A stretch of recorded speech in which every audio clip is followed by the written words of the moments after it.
Welcome to the MS Dev Show, episode 115. This week, we talk with Scott Hunter about the amazing things going on at the .NET Core and ASP.NET, different ways to bounce a ball on the web, spell check in Electron apps, and tabs are significantly slower than spaces in Firefox.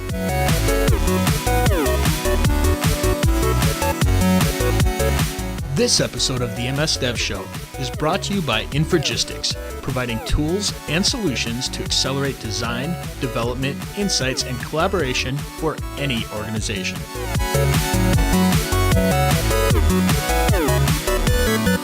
This week we have Scott Hunter, Director of Program Management for the .NET platform. Welcome, Scott. Thanks for having me on the show, guys. Yeah. Carl, that conference is sure sneaking up on us, so what's the plan? Yeah, so it sounds like you're not going to be able to make it. You've got a conflict. So I will be there and I will be recording. We'll try to do it kind of similar to last year. We'll try to hit a bunch of different people. So if you see somebody that's on the speaker list you want us to talk to, or if you know somebody that's going that's really interesting, send us their names and we'll try to get in contact with them. We're really looking forward to it, and we have some awesome giveaways. Pretty much anybody will be able to get one of these awesome MS Dev Show cups if they show up. And we have a few other things to give away as well. So come on over and check us out. We'll have a booth there. Of course, I have all the nice Moleskine notebooks, don't I? Or do you still have some of those? You have most of them. So okay, you got the M&Ms though. So yeah, Carl's still got lots and lots of goodies. So I wouldn't worry about that. Yep. Okay, so who's the Infragistics Ultimate Winner of the Week? This week, it's Federico Rinaldi. He sent us an email. He said he discovered our show about 5 or 6 episodes ago, and it was a great one. He's been rediscovering RSS thanks to the feed command in Slack. He also noticed that we're on Channel 9 and a bunch of other places. He said the show really helps him keep up with Microsoft technologies because he's been a longtime .NET developer. It's easy to follow Microsoft tech. But the last couple of years with Azure, all the different flavors of .NET, and everything that's going on, it's really hard to keep up. He really enjoys that we have different ways to get a hold of us. We're on YouTube. We're on Channel 9. We have our own RSS feed and website. But he feels that, he noticed that we don't quite update them all at the same time and was wondering if we could do a better job at that. So a little behind the scenes, Jason actually schedules the YouTube, Channel 9 and the RSS feed so technically, I go off at about the same time. No, so I'm able to schedule Channel 9 and schedule the RSS feed. I am not able to schedule YouTube, and that's the problem. Okay. So it ends up, it's whenever I remember to do it. And one time I did it like 3 days late. Sometimes I actually hit the button. If it's like a couple hours before we're actually publishing, I just push the button ahead of time. So I don't see that being fixed. But actually, Carl, he's mostly complaining about your show notes. Mostly, yes. And I was going to get to that. So most of the time, I'm about 2 to 4 hours late on the website. Yeah. Occasionally it's the next morning. Occasionally I get it right away. So, we try to do this as best as we can, but this is done in our off hours most of the time. Yep. And we do take this to heart, and we will try to do a better job in the future. Yep. So, Federico, congratulations on winning the Infragistics Ultimate license. And if you would like to get mentioned on the show, like Federico, send us an email to feedback@msdevshow.com, comment on Facebook, YouTube, or Stitcher, and we really like those 5-star iTunes reviews. Excellent. Okay, so for the news, we just have a couple short items here, but I think these are really cool. So the first one is this bouncy ball. So where did you find this, Carl? It came across randomly on Twitter, but what this is this guy put up just this little GitHub.io page that shows you how to bounce a ball and animated it in regular JavaScript, CSS, jQuery, like a bunch of different techniques. And it's really cool because, it's very simple. It's doing something that, some of us don't always do. Animations on the web aren't always straightforward. And he just kind of gives a reference. This is how you do the exact same thing across these 6 or 7 different techniques. I thought it was just really cool to check it out. Some of them are kind of verbose. Some of them are really short. Some of them are surprisingly short for the, what it is. I thought vanilla JS would be a little bit longer than what it was, but these are all this green sock I've never heard of, but they make it super easy. One that's missing too, that I guess, it's probably on me since I'm pointing it out to add this, but SVG is missing because SVG has animations in there as well. So you can fork it on GitHub and give them a pull request, Jason. Yeah. So normally, like my go-to for this, like sort of my canonical like way of doing animations would be jQuery. I wouldn't necessarily use jQuery, but that's always my example of like this is how easy it should be. But this green sock, I'm gonna have to look into this because this is even easier. Yo-yo true, and you pick your easing and where you want it to go from and to, and that's pretty much it. So that's as simple as it gets. So green cool, sock is cool easy. Find. Yeah, have you used that, Scott? I've not used it, but I'm just looking at the Oh, sample yeah, just and looking it's- at it. Yeah, I've never heard of it, so this is kind of a good advertisement for green sock and whatever it is, because I'll definitely be checking it out. Okay, tabs slower than spaces in Firefox in executed JavaScript. This is insanity. Yeah, so this is actually straight from Bugzilla. And, I thought it was, the title was obviously really clickbaity. I mean, tabs are slower than spaces. There's always that It's not tabs clickbait versus though. spaces. Like it's totally Yeah, it's but accurate. it is accurate. But when you get down to it, it really doesn't have much to do with tabs or spaces. Firefox and Mozilla was doing a micro optimization around in JavaScript on function.apply. And apparently whenever that was less than 100 characters, they did this optimization that would create just many, many, many copies of it. Mm-hmm. And that would just bloat the memory and slow everything down. Now, this is fixed. It's not out yet, but it'll be in one of the future versions of Firefox. So this is not something that's we're going to have to worry about going forward.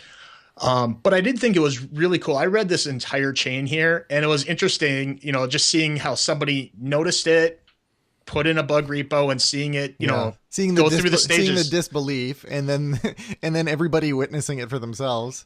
And it's really cool just seeing how this stuff gets worked on since this is open source. Yeah. So Scott, what's faster in .NET, tabs or spaces? I hope they're the same. We're not doing any micro optimizations at this point. So. Perfect. It's funny because you'd almost think that their micro optimizations would favor tabs just because there's less actual characters in the actual text file in JavaScript. But the opposite ends up being true here. So yeah, this is definitely not. It's not opinionated. It's just a hilarious bug. And oh man, God help us if this gets brought up in like tabs versus spaces arguments. these micro optimizations are all over these browsers. I mean, there's all kinds of weird stuff. Well, they have to, yeah. Yeah. Last one, Electron spell checker. So a former guest of the show, Paul Betts, we had him on talking about Electron, and he came out with yet another project. So if you check out github.com/Paul C. Betts, you'll see probably about 2003 projects by now. But his newest one is a spell checker for Electron. So I know that Electron's getting a lot of attention these days. And if you include this project, you essentially get spell checking out of the box. It uses Google Chrome spell check, and it knows how to like automatically detect and switch dictionaries and do all that cool stuff. Add a right click to the menu system. I mean, this really does everything you'd want spell check to do with no effort. So if you're doing something in Electron and think you need this feature, check it out. Awesome. Good find. Yeah. Good job. Hey guys, Paul. I want to throw something out there. Can I add one? Yeah, absolutely. I just emailed you one. Let me know if you guys get that. Oh, yeah. We actually mentioned this on the... You've already mentioned it? Okay. We mentioned on the last show. Actually, this is good, though. I'm going to talk about it. So I actually, for the people who have video, you're going to have a little bit of an advantage here. I'm not going to go like hardcore in the video, but here it is running. Although, of course, I have a big error on the screen. I was working through something. But yes, I have an actual iPad here, and I'm running that app.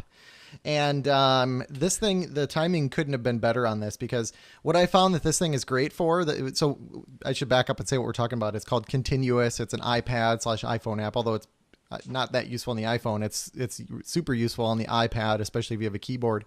It uses Roslyn, so you can sit there and write your C# code or F# code. And what's kind of novel about it, other than the fact that you're actually like writing code and developing on an iPad, is that it will actually run in real time next to it.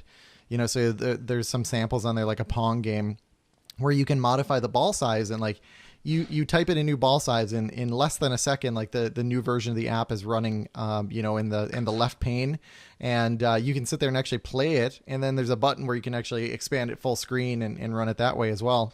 So I have an app that I'm working on that I internally I joke, and it's not like secret information, but I have this app called Meeting Spy where it gives you information about your next meeting, and it goes and it pulls data from LinkedIn. And we were having some challenges pulling data from LinkedIn, and then 2 days later we announced the acquisition of LinkedIn. So I always say that Satya did that just for me, so I could get at the data. But it's a Xamarin app, and the UI is it's always kind of a hassle designing things in like a designer. They're just never quite perfect, and I'm able to actually design a UI. I would say, just guessing 5 to 10 times faster using this, because I can sit there and as I'm developing, if I do something wrong, I know immediately. And if I'm doing the right things, I get that feedback and I can see the UI on the left immediately. So it's a very cool app. I actually had lunch with Frank Kruger yesterday, who's the author of Continuous. And as a .NET guy, it really excites me because this is a space that I want to find ways to bring new people into programming. Yeah. And I can't imagine an easier way to get into programming than, hey, I don't have to install any tools or IDEs or anything like that. I just install an app from the App Store and I hack around on my keyboard on my iPad. I was flying back from Xamarin yesterday, and I was writing an app on an iPad on an airplane, which in C#, which I never. If you'd asked me that 2 weeks ago, did you ever think that'll happen, Scott? I was like, no. That doesn't make any sense. Yeah. Yeah, it's pretty wild. You're right. So Xamarin development, it's gotten way, way easier. But the fact remains, you still have to, if you want to use Visual Studio, for example, you install Visual Studio, and then on your Mac you install the Xamarin stuff, and you once you get all this stuff set up, it's glorious. But there's a lot of steps, and you're right. In this case, you get the app from the store and you start writing code. So it has some interesting implications, I think, from a lot of different standpoints. So. It's very cool, and I'm glad you're playing around with it. Give you some ideas to see. We'll see what that has in store then. Let's see here. Okay, so that was all we had for the news, but thanks for bringing that up, because I've been using that over the past couple days. So let's jump into talking about .NET, because lots of exciting stuff going on right now. So I guess first of all, let's just talk about what is .NET Core, and also what is ASP.NET Core. What is that all about? So .NET Core was, or is, well, I guess the best way to describe this is one of the things I think confuses customers is we have a lot of .NETs. Yeah. We have .NET Framework, and .NET Framework is technically a Windows component. That's the way you should look at this thing. The delivery vehicle for .NET Framework is Windows. And so if you want to build Windows applications with .NET Framework is the way to go. There's the Mono framework, which runs on Xamarin. And if you want to build mobile apps that run on iOS and Android, that is the choice. But if you're a Xamarin developer, you don't really think of Mono. You just think that you're building Xamarin, I think, for the most part. And then .NET Core fills a new void that we thought we had in the .NET Continuum, which was I want to build applications that run on servers or in the cloud, and those applications might want to run cross-platform. So, for example, we know that the Amazon cloud, the Microsoft cloud, all the other clouds, all let you create VMs in Windows and Linux. And we want to make sure that .NET has a place in those places. And so .NET Core is a subset of the .NET framework that runs cross-platform across Windows, Linux, and Mac OS X. Yeah. Yeah, and it absolutely, I've run it on all the different platforms. So the general experience is the same, right? It's the same code. There's no funny business going on here. It's regular .NET. There's nothing different about it other than it doesn't have the full amount of classes and stuff that the .NET framework has. But even that's something we plan to address. So as we look at the .NET Continuum across all three of these models, the .NET Framework, .NET Core, and Xamarin, what I really want to do with the platform, and this is something we are doing and it'll happen early next year, is we want to take all the .NET code that is not app model based. And so, app model is an example of an app model for us is WinForms or WPF or UWP or ASP.NET or Xamarin. Those are all app models. Those are when you're targeting, I want to build a specific thing for some particular platform. But there's a lot of .NET, strings and arrays and crypto and networking and stuff like that is consistent or is not tied to an app model. And so what we plan to do if you look at .NET Core as we shipped it on June 27th, it's actually pretty constrained. It was just enough stuff to get ASP.NET running, Entity Framework running, and general purpose console and server applications. But moving forward, we actually will take what's in .NET Core and expand it out. And pretty much all of the code in the .NET Framework that's not app model specific will end up being in .NET Core. And the goal there is basically to say, I like to say that I'm unfragmenting .NET. I don't want people to think that there's a full framework and then there's a core and then there's a Xamarin and they all have a random chunk of APIs across them. What we really want to do is use this term that we've been throwing around called .NET Standard. And .NET Standard is this common set of APIs that exist across all three platforms. So whether you're building Xamarin apps, .NET Core apps, or full framework apps, there's a big chunk of .NET that is consistent across all of those. And that's going to really help our package authors. If you're the Newton Softs that are building, JSON parsers, it would be great today. What somebody like they do is they actually build a NuGet package, and if you open that package up, you'll see there's a folder for every version of .NET that exists. There's one for Windows 8. There's one for all those platforms. If we're successful in 6 to 8 months, I hope that what you'll do is you'll crack Newton Soft open, and you'll see there's one folder in there, and it's called .NET Standard. And he writes one version of his technology, and by the fact of targeting .NET Standard, it runs on all the platforms. And so it simplifies the package author, and it simplifies the way that all of our customers can look at .NET going, hey, it's not really that we have multiple frameworks. Yeah, there's frameworks which target app models, and then there's .NET Standard, which is a common set of .NET that's consistent across all the frameworks and app models. Does that make sense? Yeah, so that means in the next big release of .NET Standard, basically I can install .NET Standard, and then if I'm writing a UWP app, I just bring in the UWP libraries. And if it also has an ASP head to it, I just bring in the ASP libraries, and both of them can share that vast amount of .NET Standard code that I've written that's common between them. Exactly. Basically, when you reference ASP.NET or you reference UWP, you're then basically tying yourself to a platform. In the case of UWP and ASP.NET, they're both .NET Core based. Yeah. But that's when you're making the decision to actually tie yourself to a particular platform. But if I need crypto in both, I don't have to use the special crypto for one or the other because that's in the standard. So. Exactly. The goal is not to have a special crypto for core and a special crypto for framework, full framework, and stuff like that. There's one crypto that works the same everywhere. The best way to think of this is as .NET evolved over the years. As I like to say, we fragmented it. We made .NET Compact. There was .NET Compact framework, which was like a subset of .NET. There was Silverlight, which was a different subset with an app model on top of it.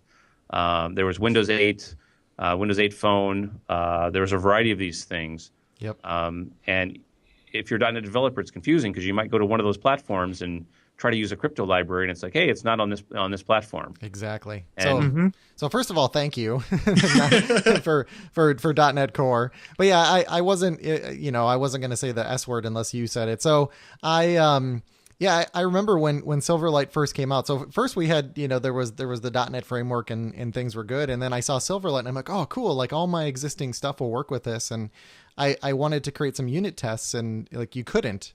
This was, at the beginning. I'm like, what? I thought this was .NET. Like what's going on? And that's when I kind of felt betrayed by the whole thing.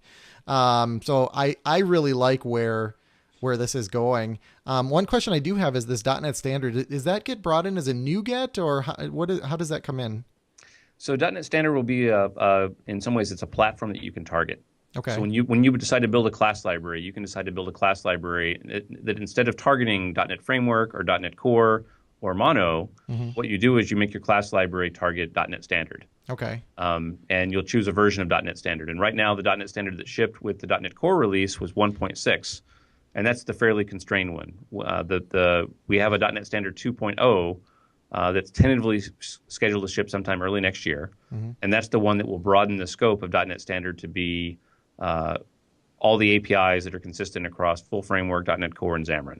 Okay. And so how do I get that? Is it a NuGet or not? It will be just it is technically implemented as a NuGet. Okay. And what I can describe what it is. It's a NuGet meta package. Okay. So, and what a meta package is, when you build a NuGet, you can write an individual NuGet, or you might want to say, hey, I have a whole bunch of NuGet packages and I just want to reference them as a whole.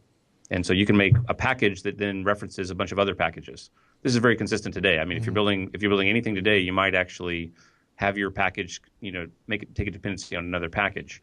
And so all the .NET Standard really is a package graph of all the stuff that makes up the .NET Standard. I gotcha. Okay. And cool. and so it'll be a meta package that contains all the packages of all the .NET bits that we say are consistent across all those platforms. And then of course the tools will be smart enough to actually, if you target one of those standards, the tooling will be able to walk that graph and put squiggles on stuff that you actually are trying to use that are not in that meta package. Okay. So it seems like unification and cross-platform are sort of the big advantages here of .NET Core.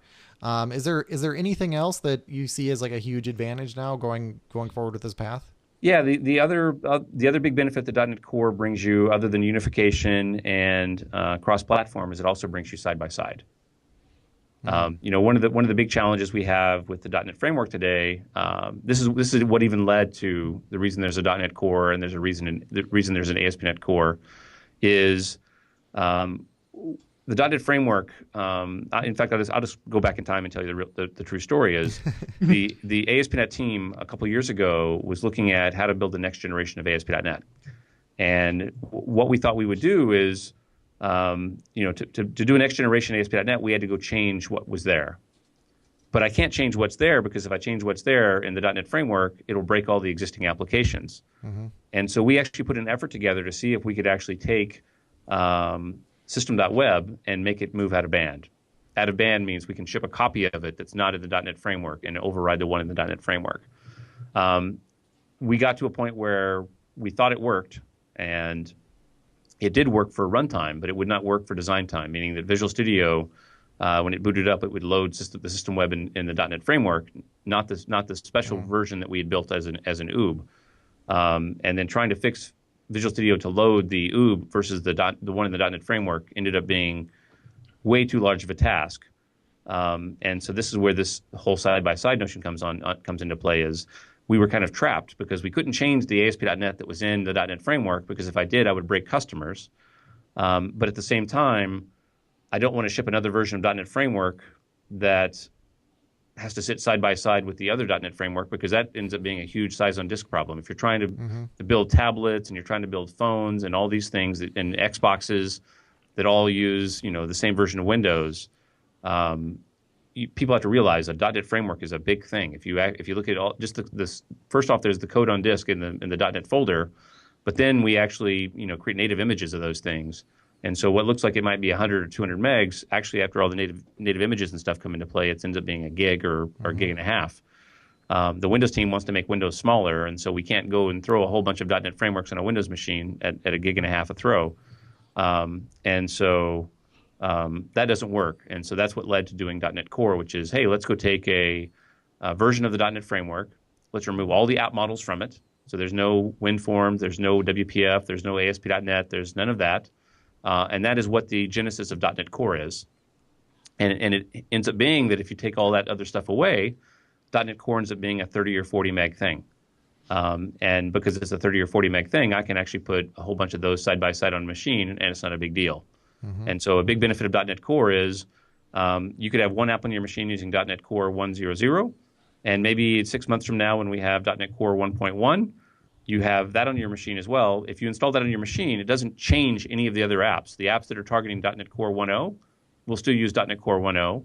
You can build new apps using .NET Core 1.1, and as a customer, that means you never have that problem of, hey, I want to move my server to .NET 4.6.3 or 4.6.2, and I have to go revalidate all my applications to make sure they work. Right. In this world, you throw a copy of .NET Core 1.1 on your server. All your .NET Core 1.0 apps continue to use .NET Core 1.0 on the machine, and only your new apps that want to use the 1.1 features use those new features. And so you get this full side by side, which I hope means customers can take advantage of new features faster without risk of breaking their old apps and stuff like that. And that also brings up one other, change as well is in the .NET Core space, we want to make it very easy. If you look at the .NET framework, it's actually serviced by Windows. Windows Update, Microsoft Update, service .NET framework. We want to be a lot more explicit with .NET Core. Once again, let's say your .NET on your machine is serviced, and then your application breaks. I only want to service the .NET Core on a machine if a major security bug is fixed. So anything else, the customer will have to go acquire a .NET Core 1.01 or a 1.02. We're not going to push those to a machine automatically for you. Okay. It's now a customer pull model versus a Windows push model. And the idea there is it just gives the developer more control of their machine, and it means that you shouldn't be broken by. Yeah, we're not just randomly breaking them on a Tuesday. Well, yeah, we don't try. Even today we don't try to break people. That's another thing. You ask why .NET Core exists. I remember back, it was 2008, and we were shipping .NET 3.5 SP1, I think it was what it was at the time, and we fixed an innocuous bug, and that rippled through the entire system. So what happened was, if you had a form in web forms, and so you have a form tag with run at equal server on it, there is a action attribute on there, and what happened was, we ignored the action attribute if you put run at server on that, and we got people to complain for many years. Oh, you should honor the action. And so here I am, I'm the .NET PM, and I'm like, hey, we're going to go fix this. And everybody's asking for it. Everybody's asking for this. I'm going to fix it. So I fix it, and we ship 3.5 SP1. And what had happened was a bunch of customers had tried to put an action on a form with run at equal server on it, and it did nothing. So they left it. They left it. And so with me making it suddenly work, suddenly I broke a whole bunch of apps, because suddenly all this code that people just left in their app that didn't do anything, it was a no-op, became an op. Yeah. And that just shows you that it is so difficult to not break stuff in the .NET framework, because, I'll give you another crazy example. There was a couple years ago, somebody in .NET framework, there was an API, and if you called that API, it loaded some DLL on Windows. And a customer was using pinvoke, and so they tried to pinvoke into that DLL one day and just, hey, this works. Well, they never loaded the DLL. They just assumed it was loaded because when they tried it, it was loaded. So somebody makes a change in the .NET framework, so we no longer depend on that DLL being loaded, so we don't load it. And now, by the way, this was a first-party customer. This is an internal service inside of Microsoft. So, and we broke them.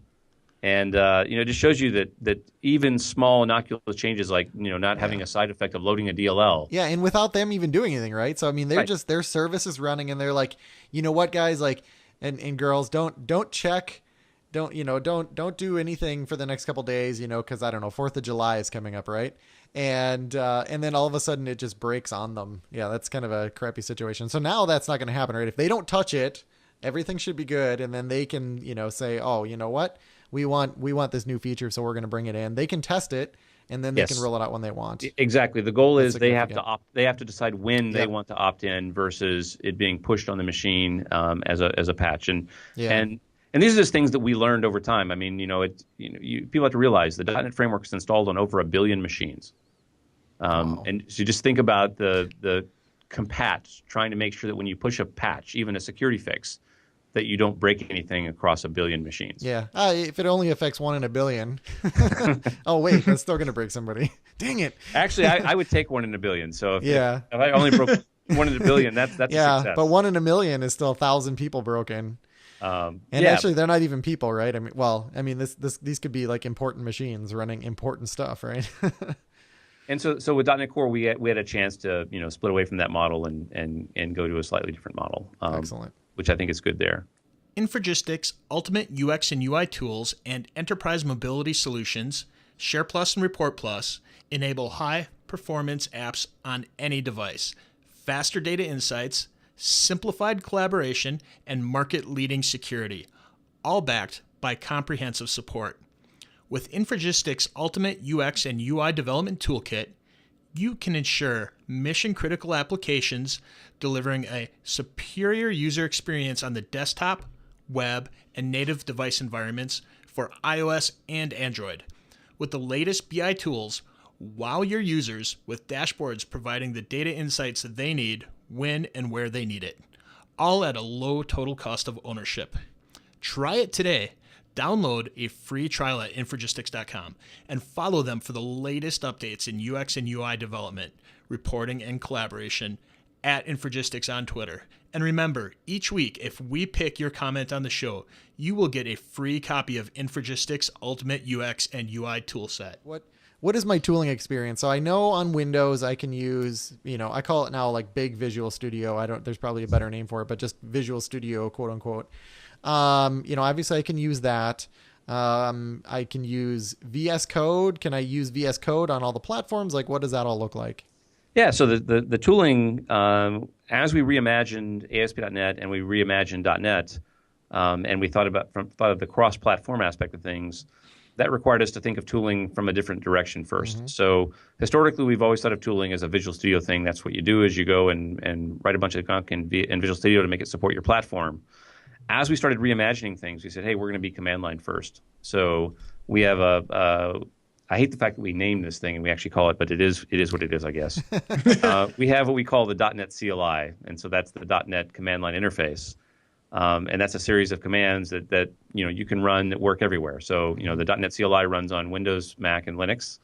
And so we kind of switched and said we're going to do tooling from a command line first attitude. And the reason we're going to do that is we know that some of our customers are not going to be in Visual Studio. They might be on VS Code on a Mac. They might be on Sublime on a Linux machine. They could be on VI or Emacs on a whatever platform it is. And by doing the tooling command line first, it means we can address all those customers, but still give our Visual Studio customers a great experience. Yeah. And before we get too deep into this as well, like I just want to explain, like your documentation that actually walks through how you do this from the command line is super simple. Like if you want to do Hello World in Linux using Nano, for example, it's a piece of cake, right? So there's just a couple .NET command lines that you run, and you just edit a text file, and you're off to the races, which I think is a pretty cool experience. Yeah, that's 3 commands: .NET new, and then .NET restore, and then .NET run. If you run those 3 commands, you'll build a brand new .NET console application that runs on all the platforms right out of the box. So it's very simple. We have we built the tool chain around what we call a driver, and the driver is the command .NET. And you can say .NET new, you can say .NET build, you can see .NET restore, .NET publish, .NET run, and so the idea is to make that super, super simple. At the same time, if you're a Visual Studio customer, you never have to know or even try to run any of those commands. It's completely, visual. It's kind of funny when we first started working on this. Scott Hanselman and I are running around the world, and we're showing people this, and we're showing the command line, and there was this funny thread. People were like, "Pete, put the visual back in Visual Studio." And we had to realize that we needed to demo everything twice, once on command line. Yeah, and once you went like too far to the other side. Now, everybody who's used to Visual Studio is like, what's going on here? We were so excited to have command line. Yeah. We never had it before that we kind of overshown that, but if you're a Visual Studio customer, I would still call it, you're going to get the best experience there. Just that integrated IDE is. Yeah, because in that case, it's just file, new project, and you pick it, and F5, Control F5. Yeah. Right-click publish, right-click add package, super, super simple, and it installs and does everything for you. And even Visual Studio, you were calling, what was your term for Visual Studio? Big Visual Studio. Don't mean to offend anybody. we showed something at the Build conference that I think is pretty cool. We showed it at the Connect conference in November and the Build conference in April. And this is the new installer for the next version of Visual Studio. And the goal is to make Visual Studio not Big Visual Studio anymore. Yeah.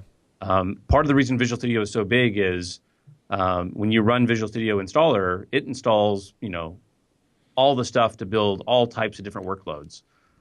So it's not very granular. For people that didn't see it, at Build, Scott Hanselman and I sat on stage, and we installed Visual Studio from a USB memory stick on a machine in under 1 minute. Yes.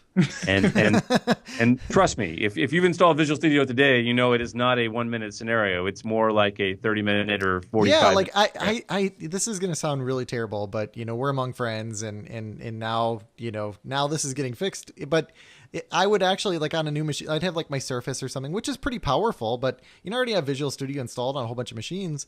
And I'd be like, oh, I want to just do this one thing, I want to travel and I want to just have this with me. And I'd open up the Visual Studio installer and then I'd sit there and be like, I don't want to, I don't have time for this.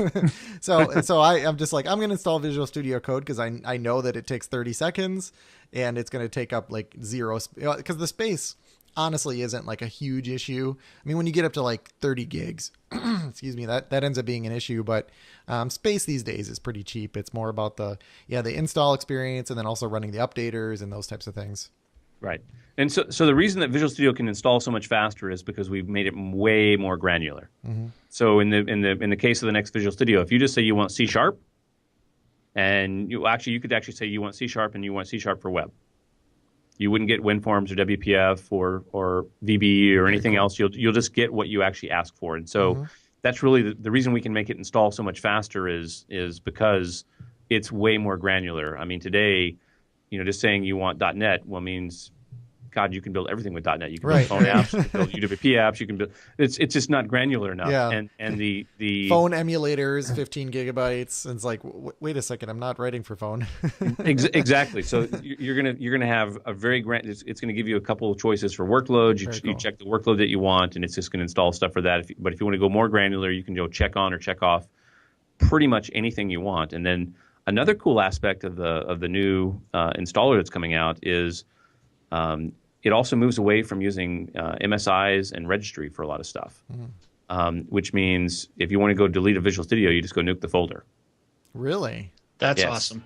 I didn't know that before this. That's amazing. So there'll be some components that are still globally installed because everybody's not had a chance to go and unconvert their things from MSIs. Yeah. But one of the things that makes the installer awesome is it uses some features in Windows where you can actually redirect the registry to a file on disk. And so when the Visual Studio is installing, it'll actually say it's got its own private copy of whatever registry it needs in its folder. So it doesn't have to make global registry changes to your machine. And then because it's not MSI based, there's no MSI database on your machine that has to be updated as you do this install. And so the hope for the team is, number one, we showed it build was, man, the thing installs fast. But I would also then hope that when update 1 or update 2 comes along, it's not like a 2 or 3 hour thing either. Right. Suddenly update 1 is like 5 minutes. But a lot of that time on these updates and stuff is actually, Windows keeps track of everything in this big MSI database that sits in your machine. It's got to go modify the registry. It typically makes a copy of that to make sure if you roll back. So those are just a bunch of improvements that are coming to make the, as you call, big Visual Studio hopefully not feel so big. Not so big, and hopefully makes the installer and the updates, much, much quicker operations as we move forward. Yeah, I would never actually go nuke the folder, but just the fact that like you say that that's possible just gives me like really good feelings about it. Yeah, I can't wait. Hopefully in the next few months I can actually go on stage and actually demo installing Visual Studio and hopefully just nuking the folder and showing in admin programs there's nothing left. Well, then you can show reinstall by just restoring it from the recycle bin. Yes, but even for us internally, it makes life a lot easier if you can just go copy the VS folder and throw a new DLL in it and go, hey, I'm testing a new copy of VS. That's pretty cool. That's really cool. And the whole registry redirection sounds Centennial-ish. So, but I won't ask about that. I don't know the history of that feature, but I'm pretty sure it comes from the COM era. Okay. Oh, that's interesting. So if I have like an existing project that I'm thinking about that I want to migrate it to .NET Core or something, how would I go about that? Is there any kind of tooling that would help me with that, or is that just not a good idea? Not a loaded question or anything. It's not loaded. I think the biggest thing is if you're building a .NET Core application today, you're probably going to be building an ASP.NET application, an ASP.NET Core application, because that's the main app model that we built on top of .NET Core today. So I think really the question you're asking is if I have an ASP.NET application today and I want to move it to ASP.NET Core, what does that look like?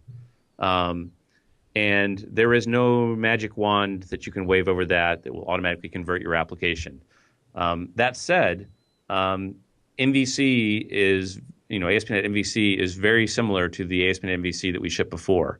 What I would actually tell a customer to do is to go into Visual Studio and create a new ASP.NET Core application, and then basically paste the views and the controllers from your existing ASP.NET application into the appropriate folders in the ASP.NET Core project, and then compile until it actually goes again. So that's, I'd love to say that I have a tool that magically converts stuff.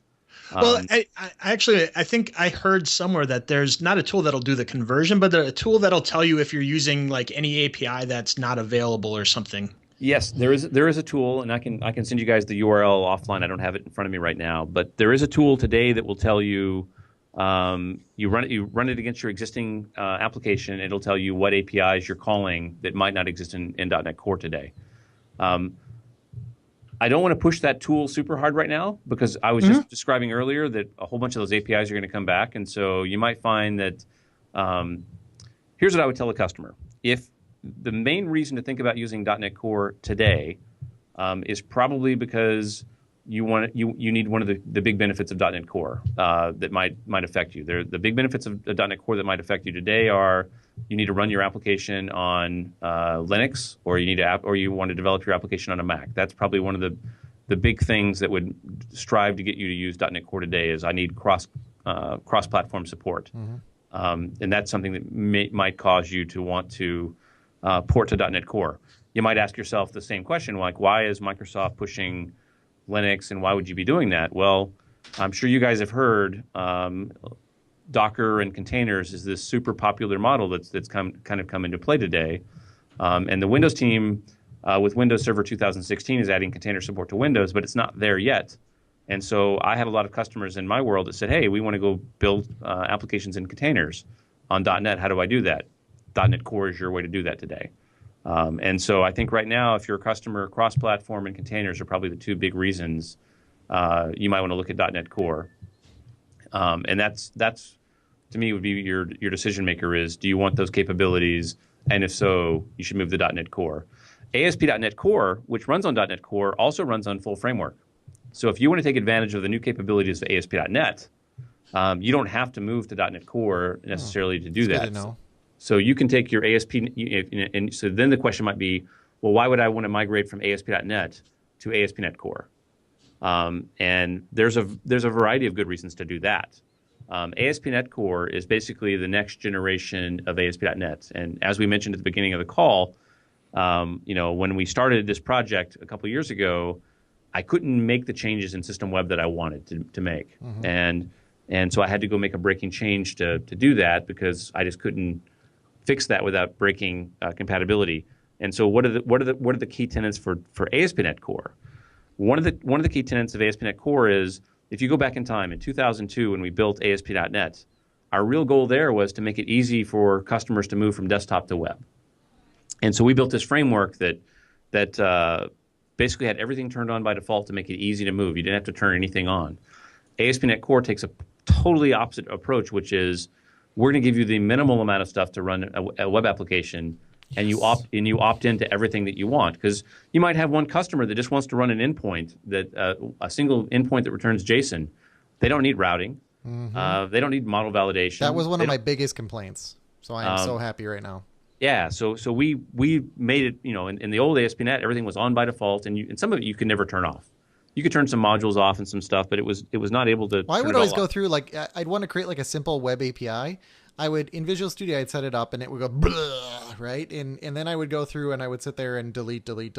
Like, I had kind of a list of things that I would delete in there to remove all the stuff that I knew I was never going to use. I like the build up approach versus the tear down approach. Yes. Well, I mean, as I said, you couldn't tear down all the way. So right. So with the build up approach, that's a huge benefit for a lot of customers, is you can choose to use as much or as little of our framework as you want. And then another key tenet of ASP.NET Core was around performance. And the greatest way I like to explain performance is if I go back to the System Web world, which is nothing wrong with the System Web world.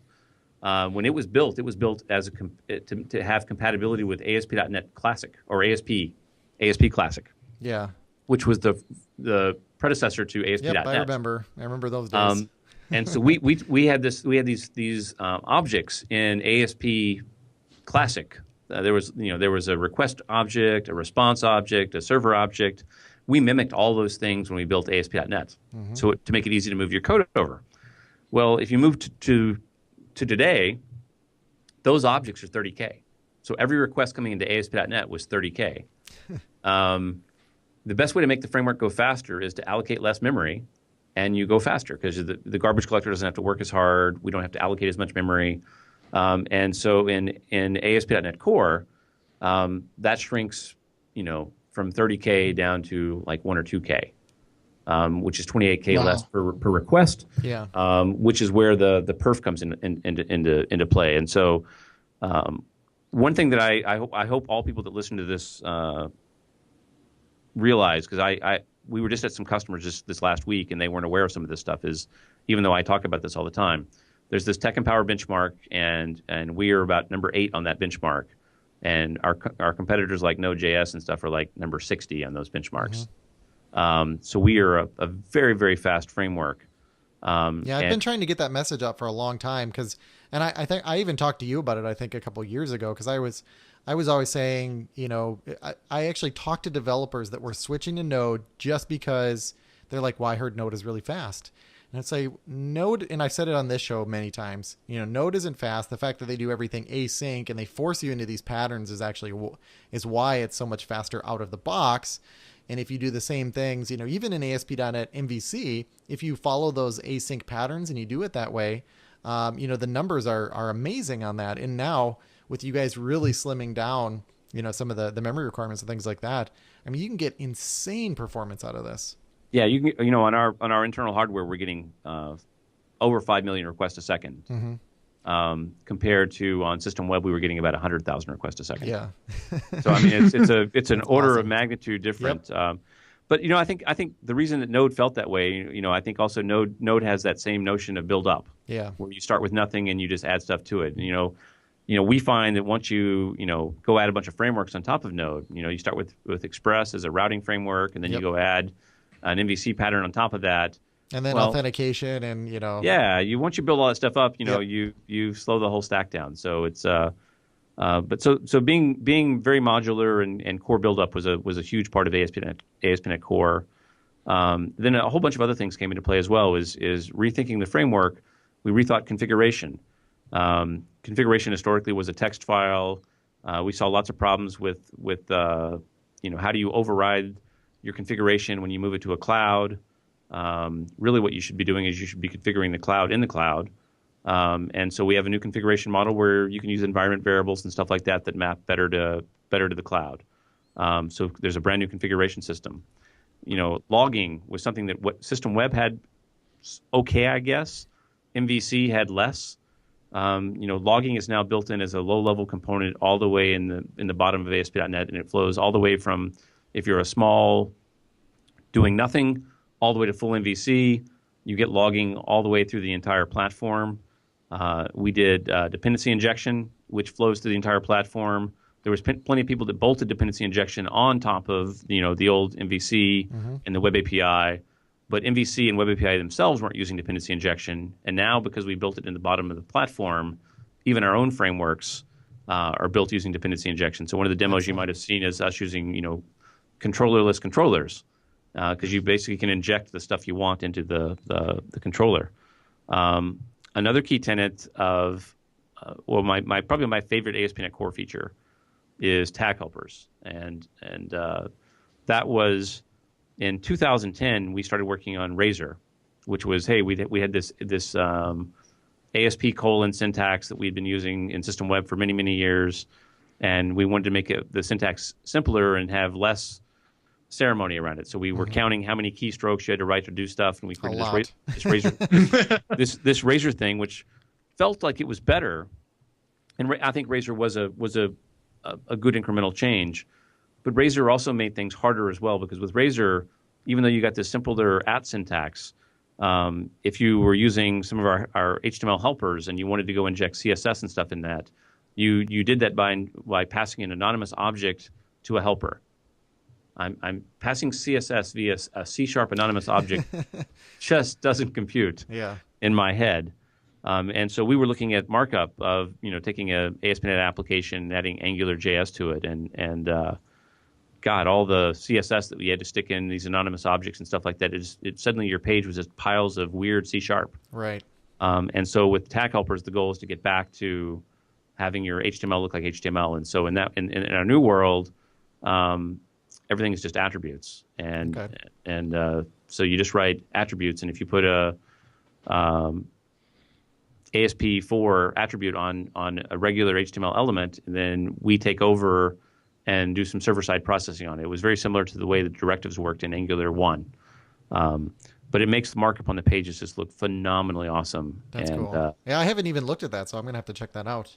That's my favorite demo. If you want to see a cool demo of that, do a file new ASP.NET MVC5 application, and load the account folder and go to the login.cshtml file, and then create an ASP.NET Core application. Go to the same folder, load the same login.cshtml file, and alt-tab between the two of them. And you'll be blown away. The markup will be reduced by probably 80%. Oh wow! That's between awesome. the two.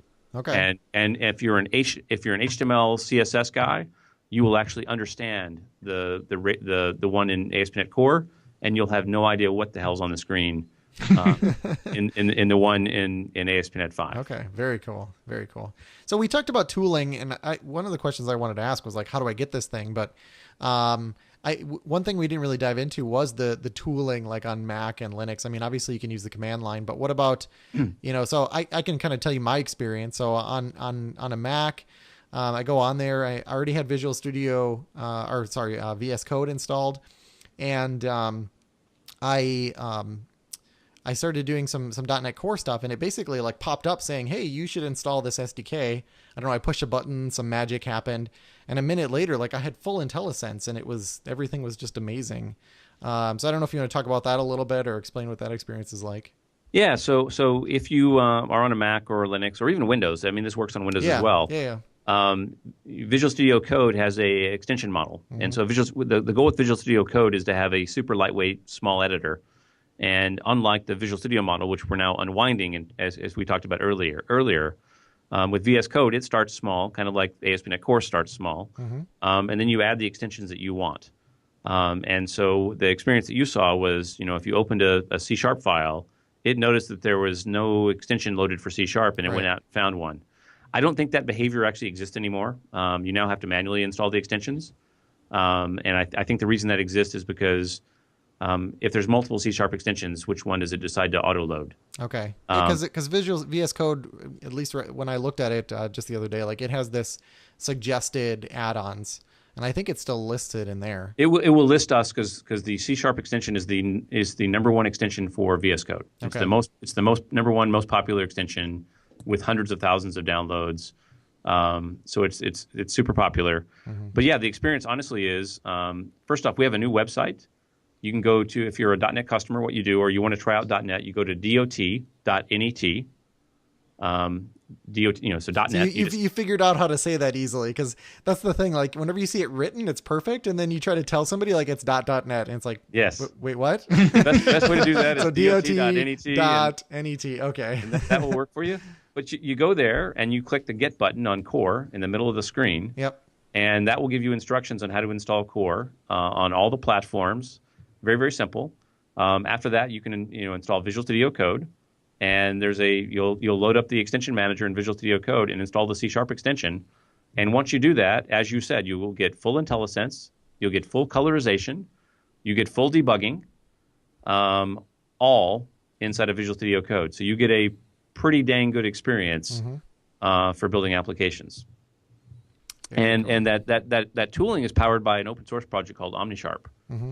And the cool thing about OmniSharp is it's also usable for other editors. So if you're using Sublime or Vim or whatever, there's a whole pile of editors that OmniSharp supports.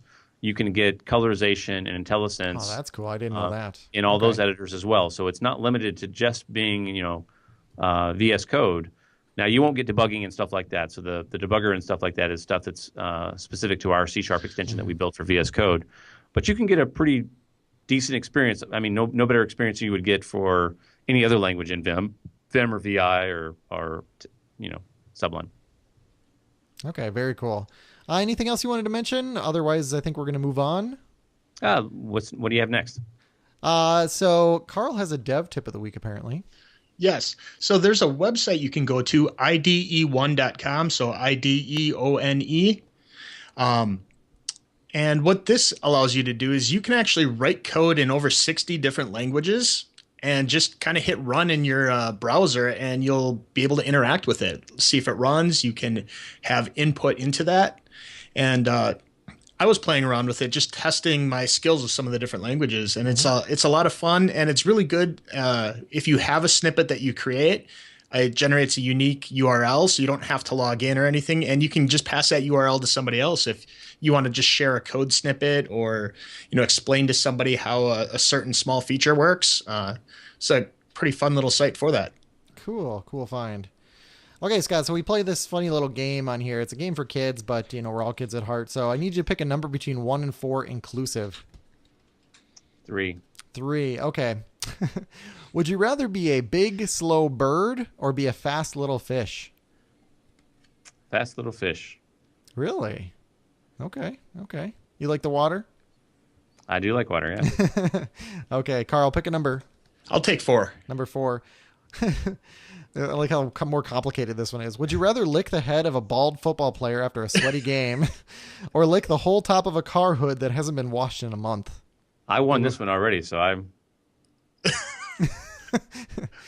I'd probably do the hood of a car.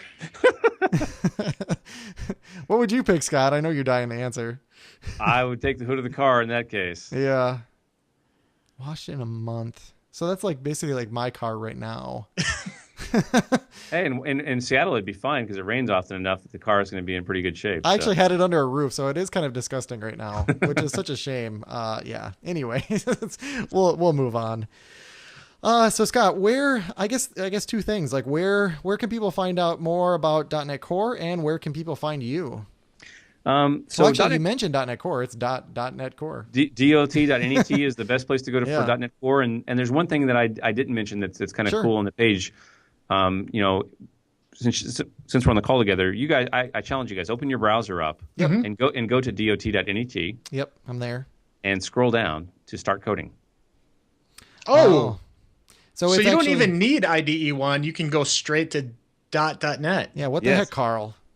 Yeah. So I one of the cool things that we're doing as we're revamping the documentation as we move forward is we want to make it very easy for customers to try out .NET.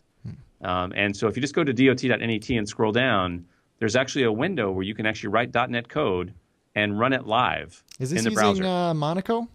It is. Okay, very cool.